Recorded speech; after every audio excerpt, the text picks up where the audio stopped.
The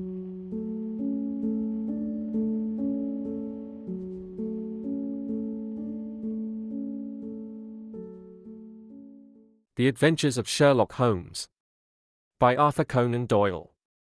Episode 7. The Adventure of the Blue Carbuncle. I had called upon my friend Sherlock Holmes upon the second morning after Christmas, with the intention of wishing him the compliments of the season.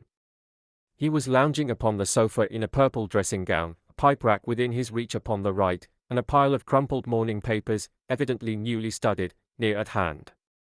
Beside the couch was a wooden chair, and on the angle of the back hung a very seedy and disreputable hard felt hat, much the worse for wear, and cracked in several places. A lens and a forceps lying upon the seat of the chair suggested that the hat had been suspended in this manner for the purpose of examination. "You are engaged," said I. "Perhaps I interrupt you." "Not at all. I am glad to have a friend with whom I can discuss my results. The matter is a perfectly trivial 1 inch. He jerked his thumb in the direction of the old hat, but there are points in connection with it which are not entirely devoid of interest and even of instruction. I seated myself in his armchair and warmed my hands before his crackling fire, for a sharp frost had set in, and the windows were thick with the ice crystals. "I suppose," I remarked, "that, homely as it looks, this thing has some deadly story linked onto it, that it is the clue which will guide you in the solution of some mystery and the punishment of some crime." "No crime," said Sherlock Holmes, laughing. "Only one of those whimsical little incidents which will happen when you have 4 million human beings all jostling each other within the space of a few square miles. Amid the action and reaction of so dense a swarm of humanity, every possible combination of events may be expected to take place, and many a little problem will be presented which may be striking and bizarre without being criminal. We have already had experience of such. So much so," I remarked, "that of the last 6 cases which I have added to my notes, 3 have been entirely free of any legal crime." "Precisely. You allude to my attempt to recover the Irene Adler papers, to the singular case of Miss Mary Sutherland, and to the adventure of the man with the twisted lip. Well, I have no doubt that this small matter will fall into the same innocent category. You know Peterson, the commissionaire?" "Yes. It is to him that this trophy belongs." "It is his hat." No, he found it. Its owner is unknown. I beg that you will look upon it not as a battered billycock but as an intellectual problem. And, first, as to how it came here. It arrived upon Christmas morning, in company with a good fat goose, which is, I have no doubt, roasting at this moment in front of Peterson's fire. The facts are these: about 4 o'clock on Christmas morning, Peterson, who, as you know, is a very honest fellow, was returning from some small jollification and was making his way homeward down Tottenham Court Road. In front of him he saw, in the gaslight, a tallish man, walking with a slight stagger, and carrying a white goose slung over his shoulder. As he reached the corner of Good Street, a row broke out between this stranger and a little knot of roughs. One of the latter knocked off the man's hat, on which he raised his stick to defend himself and, swinging it over his head, smashed the shop window behind him. Peterson had rushed forward to protect the stranger from his assailants, but the man, shocked at having broken the window, and seeing an official-looking person in uniform rushing towards him, dropped his goose, took to his heels, and vanished amid the labyrinth of small streets which lie at the back of Tottenham Court Road. The roughs had also fled at the appearance of Peterson, so that he was left in possession of the field of battle, and also of the spoils of victory in the shape of this battered hat and a most unimpeachable Christmas goose, which surely he restored to their owner. My dear fellow, there lies the problem. It is true that "For Mrs. Henry Baker" was printed upon a small card which was tied to the bird's left leg, and it is also true that the initials H.B. are legible upon the lining of this hat, but as there are some thousands of Bakers, and some hundreds of Henry Bakers in this city of ours, it is not easy to restore lost property to any one of them. What, then, did Peterson do? He brought round both hat and goose to me on Christmas morning, knowing that even the smallest problems are of interest to me. The goose we retained until this morning, when there were signs that, in spite of the slight frost, it would be well that it should be eaten without unnecessary delay. Its finder has carried it off, therefore, to fulfill the ultimate destiny of a goose, while I continue to retain the hat of the unknown gentleman who lost his Christmas dinner. Did he not advertise? No? Then, what clue could you have as to his identity? Only as much as we can deduce. From his hat. Precisely. But you are joking. What can you gather from this old battered felt? Here is my lens. You know my methods. What can you gather yourself as to the individuality of the man who has worn this article? I took the tattered object in my hands and turned it over rather ruefully. It was a very ordinary black hat of the usual round shape, hard and much the worse for wear. The lining had been of red silk, but was a good deal discolored. There was no maker's name, but, as Holmes had remarked, the initials H.B. were scrawled upon one side. It was pierced in the brim for a hat securer, but the elastic was missing. For the rest, it was cracked, exceedingly dusty, and spotted in several places, although there seemed to have been some attempt to hide the discolored patches by smearing them with ink. I can see nothing, said I, handing it back to my friend. On the contrary, Watson, you can see everything. You fail, however, to reason from what you see. You are too timid in drawing your inferences. Then, pray tell me what it is that you can infer from this hat. He picked it up and gazed at it in the peculiar introspective fashion which was characteristic of him. It is perhaps less suggestive than it might have been, he remarked, and yet there are a few inferences which are very distinct, and a few others which represent at least a strong balance of probability. That the man was highly intellectual is of course obvious upon the face of it, and also that he was fairly well-to-do within the last 3 years, although he has now fallen upon evil days. He had foresight, but has less now than formerly, pointing to a moral retrogression, which, when taken with the decline of his fortunes, seems to indicate some evil influence, probably drink, at work upon him. This may account also for the obvious fact that his wife has ceased to love him. My dear Holmes. He has, however, retained some degree of self-respect, he continued, disregarding my remonstrance. He is a man who leads a sedentary life, goes out little, is out of training entirely, is middle-aged, has grizzled hair which he has had cut within the last few days, and which he anoints with lime cream. These are the more patent facts which are to be deduced from his hat. Also, by the way, that it is extremely improbable that he has gas laid on in his house. You are certainly joking, Holmes. Not in the least. Is it possible that even now, when I give you these results, you are unable to see how they are attained? I have no doubt that I am very stupid, but I must confess that I am unable to follow you. For example, how did you deduce that this man was intellectual? For answer Holmes clapped the hat upon his head. It came right over the forehead and settled upon the bridge of his nose. It is a question of cubic capacity, said he. A man with so large a brain must have something in it. The decline of his fortunes, then. This hat is 3 years old. These flat brims curled at the edge came in then. It is a hat of the very best quality. Look at the band of ribbed silk and the excellent lining. If this man could afford to buy so expensive a hat 3 years ago, and has had no hat since, then he has assuredly gone down in the world. Well, that is clear enough, certainly. But how about the foresight and the moral retrogression? Sherlock Holmes laughed. Here is the foresight, said he, putting his finger upon the little disc and loop of the hat securer. They are never sold upon hats. If this man ordered one, it is a sign of a certain amount of foresight, since he went out of his way to take this precaution against the wind. But since we see that he has broken the elastic and has not troubled to replace it, it is obvious that he has less foresight now than formerly, which is a distinct proof of a weakening nature. On the other hand, he has endeavored to conceal some of these stains upon the felt by daubing them with ink, which is a sign that he has not entirely lost his self-respect. Your reasoning is certainly plausible. The further points, that he is middle-aged, that his hair is grizzled, that it has been recently cut, and that he uses lime cream, are all to be gathered from a close examination of the lower part of the lining.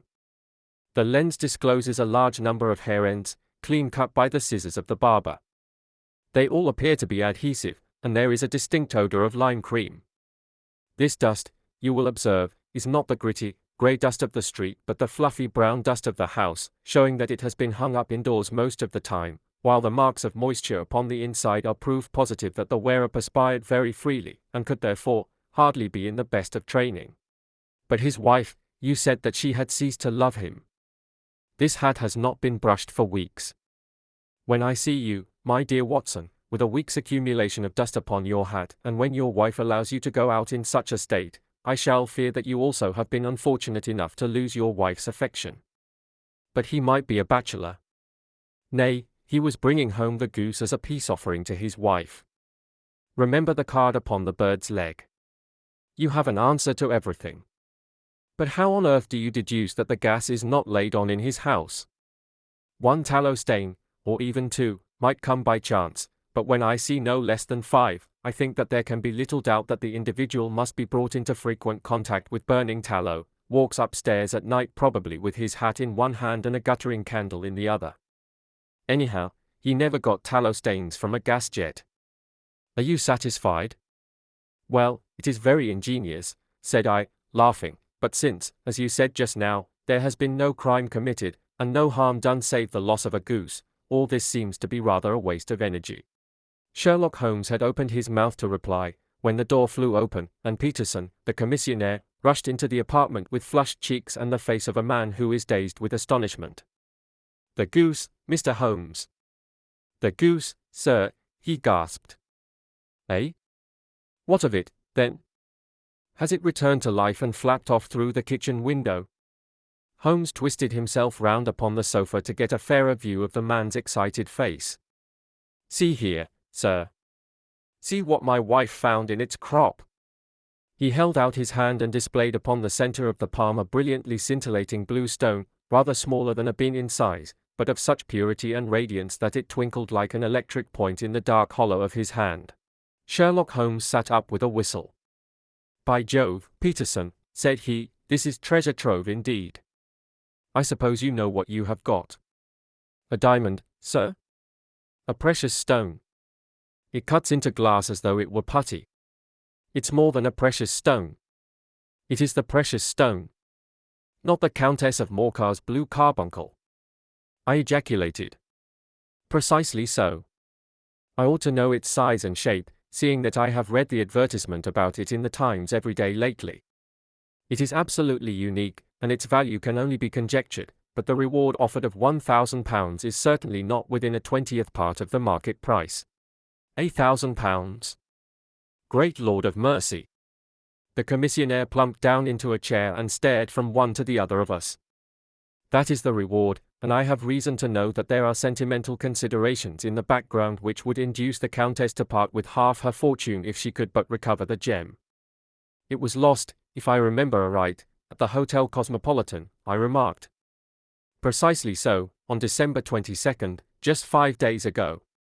John Horner, a plumber, was accused of having abstracted it from the lady's jewel case. The evidence against him was so strong that the case has been referred to the assizes. I have some account of the matter here, I believe. He rummaged amid his newspapers, glancing over the dates, until at last he smoothed one out, doubled it over, and read the following paragraph. Hotel Cosmopolitan jewel robbery. John Horner, 26, plumber, was brought up upon the charge of having upon the 22nd inst. Abstracted from the jewel case of the Countess of Morcar the valuable gem known as the blue carbuncle. James Ryder, upper attendant at the hotel, gave his evidence to the effect that he had shown Horner up to the dressing room of the Countess of Morcar upon the day of the robbery in order that he might solder the second bar of the grate, which was loose. He had remained with Horner some little time, but had finally been called away. On returning, he found that Horner had disappeared, that the bureau had been forced open, and that the small morocco casket in which, as it afterwards transpired, the Countess was accustomed to keep her jewel, was lying empty upon the dressing table. Ryder instantly gave the alarm, and Horner was arrested the same evening, but the stone could not be found either upon his person or in his rooms. Catherine Cusack, maid to the Countess, deposed to having heard Ryder's cry of dismay on discovering the robbery, and to having rushed into the room, where she found matters as described by the last witness. Inspector Bradstreet, B Division, gave evidence as to the arrest of Horner, who struggled frantically, and protested his innocence in the strongest terms.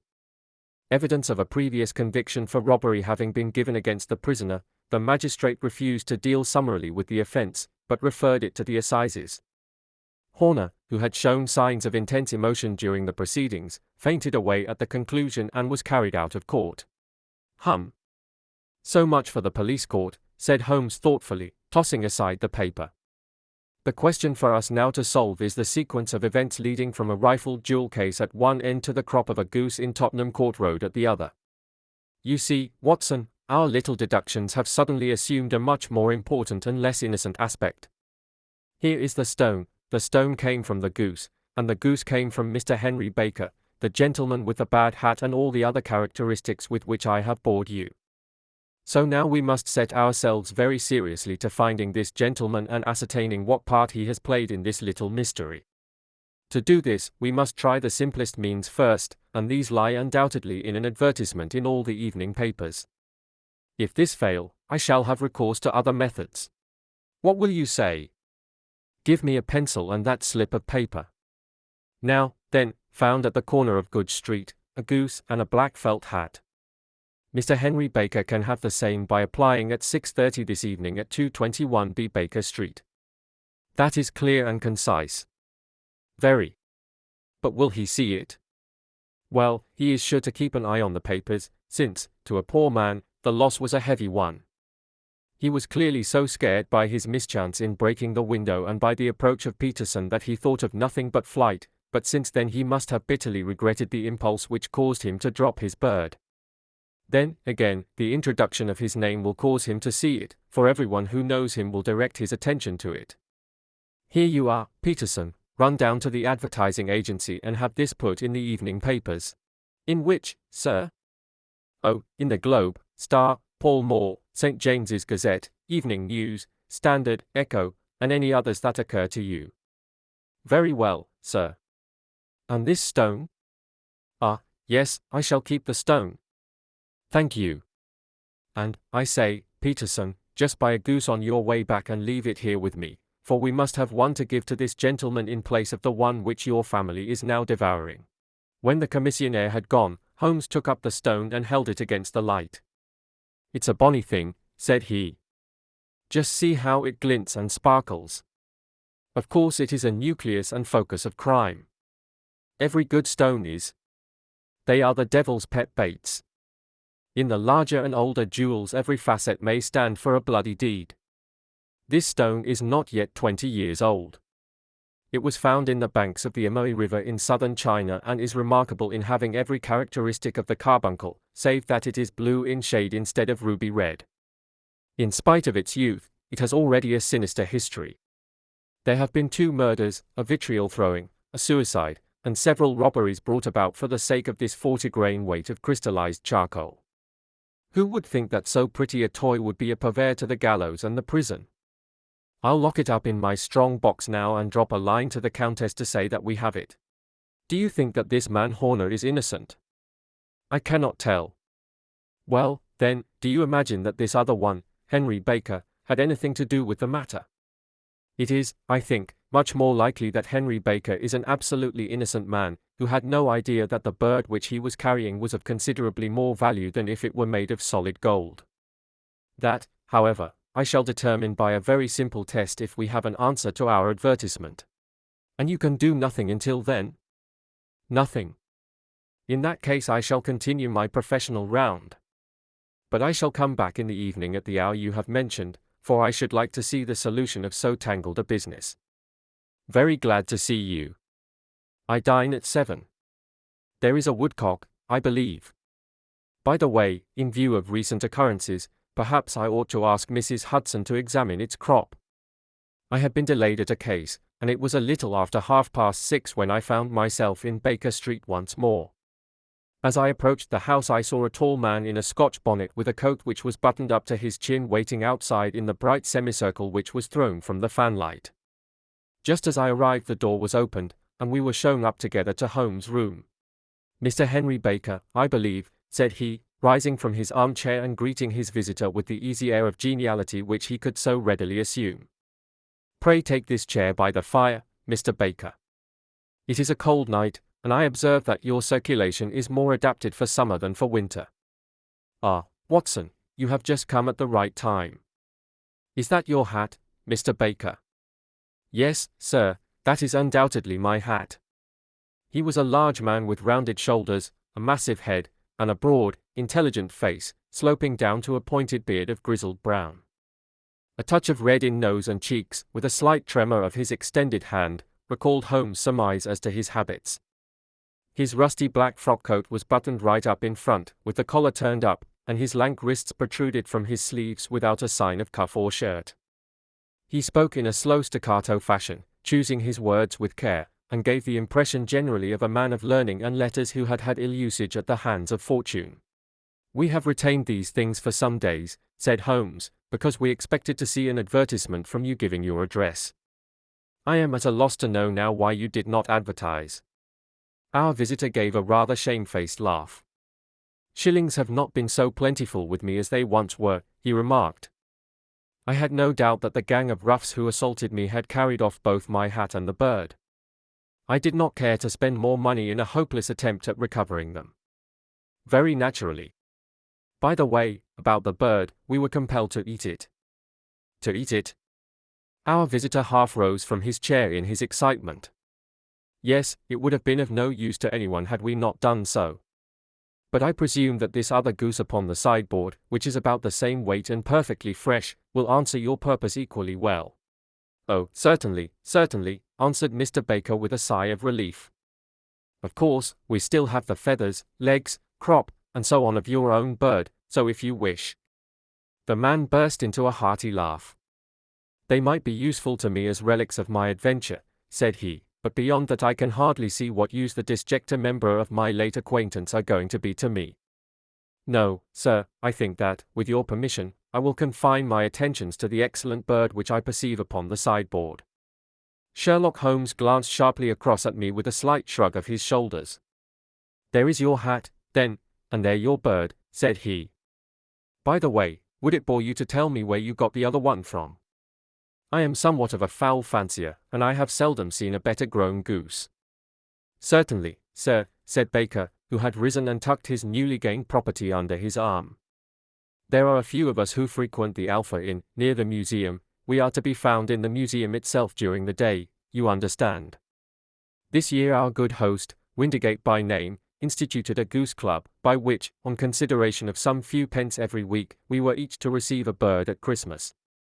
My pence were duly paid, and the rest is familiar to you. I am much indebted to you, sir, for a Scotch bonnet is fitted neither to my years nor my gravity." With a comical pomposity of manner he bowed solemnly to both of us and strode off upon his way. "So much for Mr. Henry Baker," said Holmes when he had closed the door behind him. "It is quite certain that he knows nothing whatever about the matter. Are you hungry, Watson?" "Not particularly." "Then I suggest that we turn our dinner into a supper and follow up this clue while it is still hot." "By all means." It was a bitter night, so we drew on our ulsters and wrapped cravats about our throats. Outside, the stars were shining coldly in a cloudless sky, and the breath of the passers-by blew out into smoke like so many pistol shots. Our footfalls rang out crisply and loudly as we swung through the Doctor's Quarter, Wimpole Street, Harley Street, and so through Wigmore Street into Oxford Street. In a quarter of an hour we were in Bloomsbury at the Alpha Inn, which is a small public house at the corner of one of the streets which runs down into Holborn. Holmes pushed open the door of the private bar and ordered 2 glasses of beer from the ruddy-faced, white-aproned landlord. "Your beer should be excellent if it is as good as your geese," said he. "My geese?" The man seemed surprised. "Yes. I was speaking only half an hour ago to Mr. Henry Baker, who was a member of your goose club." "Ah. Yes, I see. But you see, sir, them's not our geese." "Indeed. Whose, then?" "Well, I got the 2 dozen from a salesman in Covent Garden." "Indeed? I know some of them." "Which was it?" "Breckinridge is his name." "Ah. I don't know him." "Well, here's your good health, landlord, and prosperity to your house. Good night.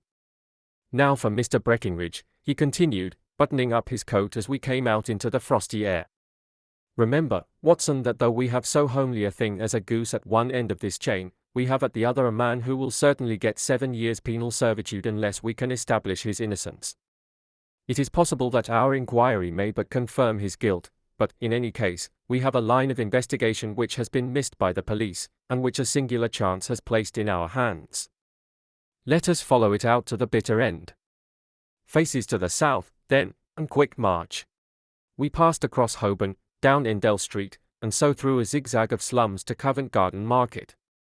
One of the largest stalls bore the name of Breckinridge upon it, and the proprietor, a horsey-looking man, with a sharp face and trim side whiskers, was helping a boy to put up the shutters. "Good evening." "It's a cold night," said Holmes. The salesman nodded and shot a questioning glance at my companion. "Sold out of geese, I see," continued Holmes, pointing at the bare slabs of marble. "Let you have 500 tomorrow morning." "That's no good." "Well, there are some on the stall with the gas flare." "Ah, but I was recommended to you." "Who by?" "The landlord of the Alpha." "Oh, yes, I sent him a couple of dozen. Fine birds they were, too." "Now where did you get them from?" To my surprise, the question provoked a burst of anger from the salesman. "Now, then, mister," said he, with his head cocked and his arms akimbo, "what are you driving at? Let's have it straight, now." "It is straight enough. I should like to know who sold you the geese which you supplied to the Alpha." "Well then, I shan't tell you." "So now." "Oh, it is a matter of no importance, but I don't know why you should be so warm over such a trifle." "Warm? You'd be as warm, maybe, if you were as pestered as I am. When I pay good money for a good article there should be an end of the business, but it's, where are the geese, and who did you sell the geese to, and what will you take for the geese? One would think they were the only geese in the world, to hear the fuss that is made over them." "Well, I have no connection with any other people who have been making inquiries," said Holmes carelessly. "If you won't tell us, the bet is off, that is all. But I'm always ready to back my opinion on a matter of fowls, and I have a fiver on it that the bird I ate is country bred." "Well, then, you've lost your fiver, for it's town bred," snapped the salesman. "It's nothing of the kind." "I say it is." "I don't believe it. Do you think you know more about fowls than I, who have handled them ever since I was a nipper? I tell you, all those birds that went to the Alpha were town bred. You'll never persuade me to believe that." "Will you bet, then?" "It's merely taking your money, for I know that I am right. But I'll have a sovereign on with you, just to teach you not to be obstinate." The salesman chuckled grimly. "Bring me the books, Bill," said he. The small boy brought round a small thin volume and a great greasy-backed one, laying them out together beneath the hanging lamp. "Now then, Mr. Cockshaw," said the salesman, "I thought that I was out of geese, but before I finish you'll find that there is still one left in my shop. You see this little book? Well, that's the list of the folk from whom I buy. Do you see? Well, then, here on this page are the country folk, and the numbers after their names are where their accounts are in the big ledger. Now, then, you see this other page in red ink? Well, that is a list of my town suppliers. Now, look at that third name. Just read it out to me. Mrs. Oakshott, 117 Brixton Road, 249, read Holmes. "Quite so. Now turn that up in the ledger." Holmes turned to the page indicated. "Here you are, Mrs. Oakshott, 117 Brixton Road, egg and poultry supplier. Now, then, what's the last entry? December 22nd. 24 geese at Sevens. 6D. Quite so. There you are. And underneath? Sold to Mr. Windigate of the Alpha, at 12s. What have you to say now?" Sherlock Holmes looked deeply chagrined. He drew a sovereign from his pocket and threw it down upon the slab, turning away with the air of a man whose disgust is too deep for words. A few yards off he stopped under a lamp-post and laughed in the hearty, noiseless fashion which was peculiar to him. When you see a man with whiskers of that cut and the pink UN protruding out of his pocket, you can always draw him by a bet, said he. I dare say that if I had put £100 down in front of him, that man would not have given me such complete information as was drawn from him by the idea that he was doing me on a wager. Well, Watson, we are, I fancy, nearing the end of our quest, and the only point which remains to be determined is whether we should go on to this Mrs. Oakshott tonight, or whether we should reserve it for tomorrow. It is clear from what that surly fellow said that there are others besides ourselves who are anxious about the matter, and I should. His remarks were suddenly cut short by a loud hubbub which broke out from the stall which we had just left.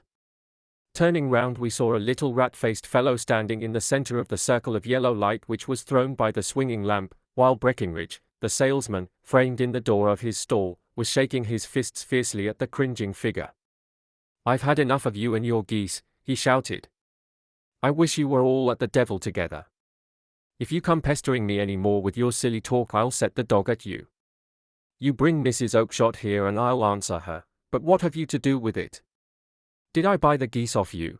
No, but one of them was mine all the same," whined the little man. "Well, then, ask Mrs. Oakshott for it. She told me to ask you." "Well, you can ask the King of Prussia, for all I care. I've had enough of it. Get out of this." He rushed fiercely forward, and the inquirer flitted away into the darkness. "Ha! This may save us a visit to Brixton Road," whispered Holmes. "Come with me, and we will see what is to be made of this fellow." Striding through the scattered knots of people who lounged round the flaring stalls, my companion speedily overtook the little man and touched him upon the shoulder. He sprang round, and I could see in the gaslight that every vestige of colour had been driven from his face. "Who are you, then? What do you want?" he asked in a quavering voice. "You will excuse me," said Holmes blandly, "but I could not help overhearing the questions which you put to the salesman just now. I think that I could be of assistance to you." "You? Who are you? How could you know anything of the matter?" "My name is Sherlock Holmes. It is my business to know what other people don't know. But you can know nothing of this." "Excuse me, I know everything of it. You are endeavouring to trace some geese which were sold by Mrs. Oakshott, of Brixton Road, to a salesman named Breckinridge, by him in turn to Mr. Wintergate, of the Alpha, and by him to his club, of which Mr. Henry Baker is a member." "Oh, sir, you are the very man whom I have longed to meet," cried the little fellow with outstretched hands and quivering fingers. "I can hardly explain to you how interested I am in this matter." Sherlock Holmes hailed a four-wheeler which was passing. "In that case we had better discuss it in a cosy room rather than in this wind-swept marketplace," said he. "But pray tell me, before we go farther, who it is that I have the pleasure of assisting." The man hesitated for an instant. "My name is John Robinson," he answered with a sidelong glance. No, the real name," said Holmes sweetly. "It is always awkward doing business with an alias." A flush sprang to the white cheeks of the stranger. "Well then," said he, "my real name is James Ryder." "Precisely so. Head attendant at the Hotel Cosmopolitan. Pray step into the cab, and I shall soon be able to tell you everything which you would wish to know." The little man stood glancing from one to the other of us with half-frightened, half-hopeful eyes, as one who is not sure whether he is on the verge of a windfall or of a catastrophe.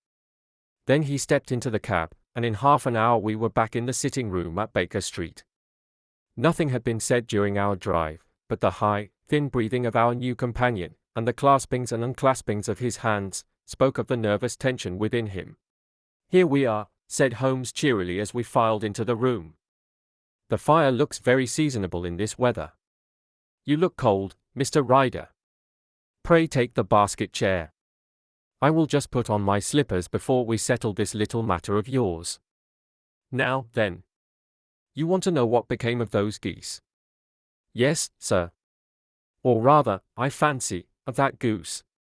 It was one bird, I imagine, in which you were interested, white, with a black bar across the tail." Ryder quivered with emotion. "Oh, sir," he cried, "can you tell me where it went to?" "It came here."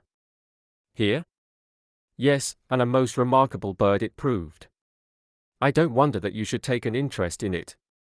It laid an egg after it was dead, the bonniest, brightest little blue egg that ever was seen. I have it here in my museum." Our visitor staggered to his feet and clutched the mantelpiece with his right hand. Holmes unlocked his strong box and held up the blue carbuncle, which shone out like a star, with a cold, brilliant, many-pointed radiance. Ryder stood glaring with a drawn face, uncertain whether to claim or to disown it. "The game's up, Ryder," said Holmes quietly. "Hold up, man, or you'll be into the fire. Give him an arm back into his chair, Watson. He's not got blood enough to go in for felony with impunity." Give him a dash of brandy. So? Now he looks a little more human. What a shrimp it is, to be sure. For a moment he had staggered and nearly fallen, but the brandy brought a tinge of color into his cheeks, and he sat staring with frightened eyes at his accuser. I have almost every link in my hands, and all the proofs which I could possibly need, so there is little which you need tell me. Still, that little may as well be cleared up to make the case complete. You had heard, Ryder, of this blue stone of the Countess of Morcar's. It was Catherine Cusack who told me of it, said he in a crackling voice. I see, her ladyship's waiting maid. Well, the temptation of sudden wealth so easily acquired was too much for you, as it has been for better men before you, but you were not very scrupulous in the means you used.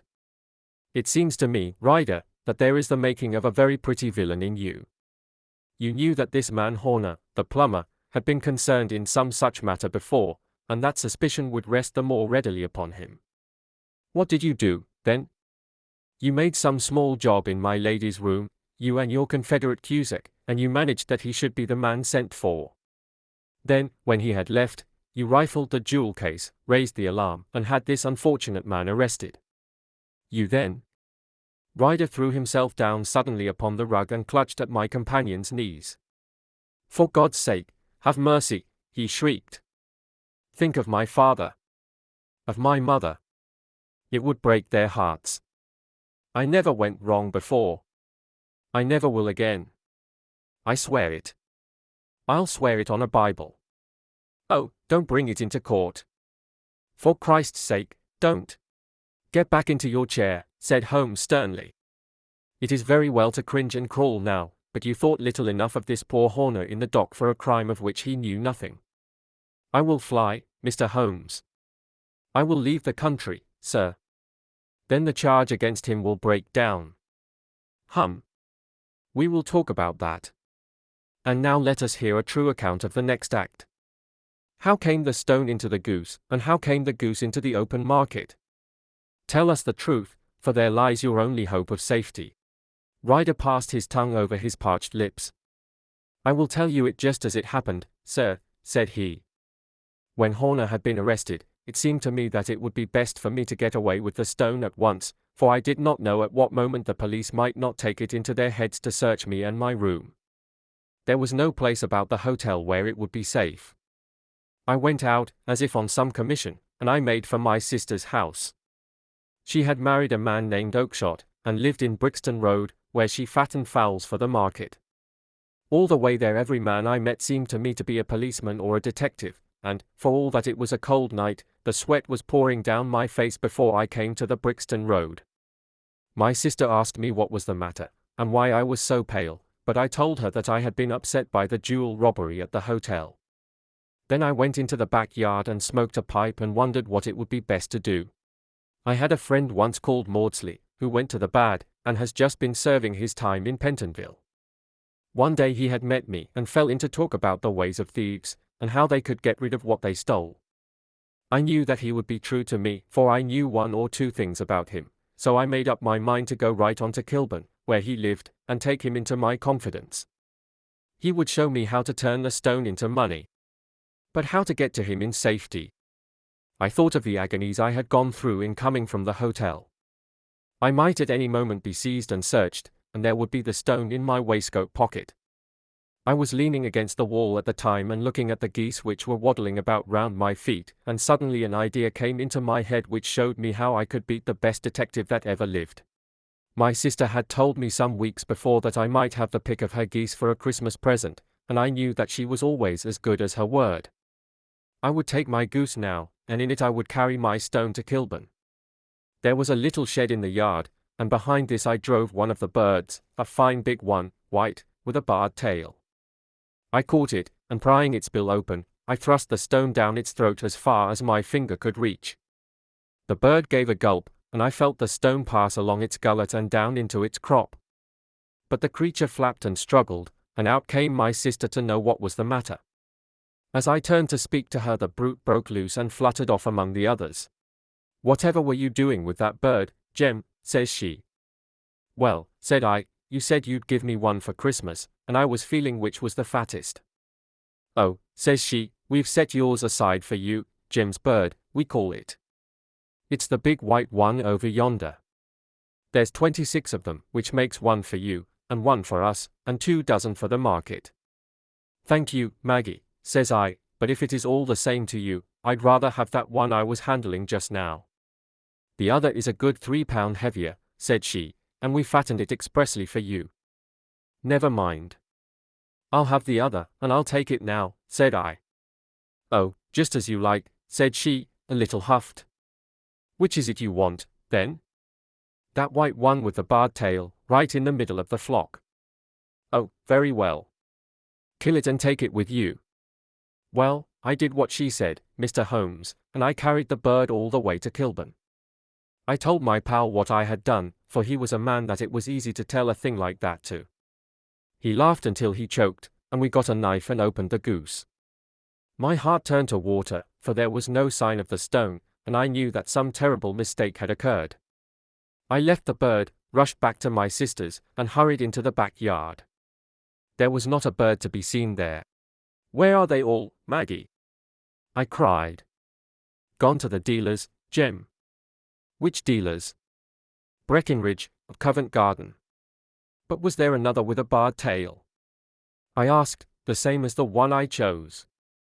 Yes, Jem, there were 2 bar-tailed ones, and I could never tell them apart. Well, then, of course I saw it all, and I ran off as hard as my feet would carry me to this man Breckinridge, but he had sold the lot at once, and not one word would he tell me as to where they had gone. You heard him yourselves tonight. Well, he has always answered me like that. My sister thinks that I am going mad. Sometimes I think that I am myself. And now I am myself a branded thief, without ever having touched the wealth for which I sold my character. God help me! God help me! He burst into convulsive sobbing, with his face buried in his hands. There was a long silence, broken only by his heavy breathing and by the measured tapping of Sherlock Holmes' fingertips upon the edge of the table. Then my friend rose and threw open the door. Get out, said he. What, sir? Oh, heaven bless you! No more words. Get out! And no more words were needed.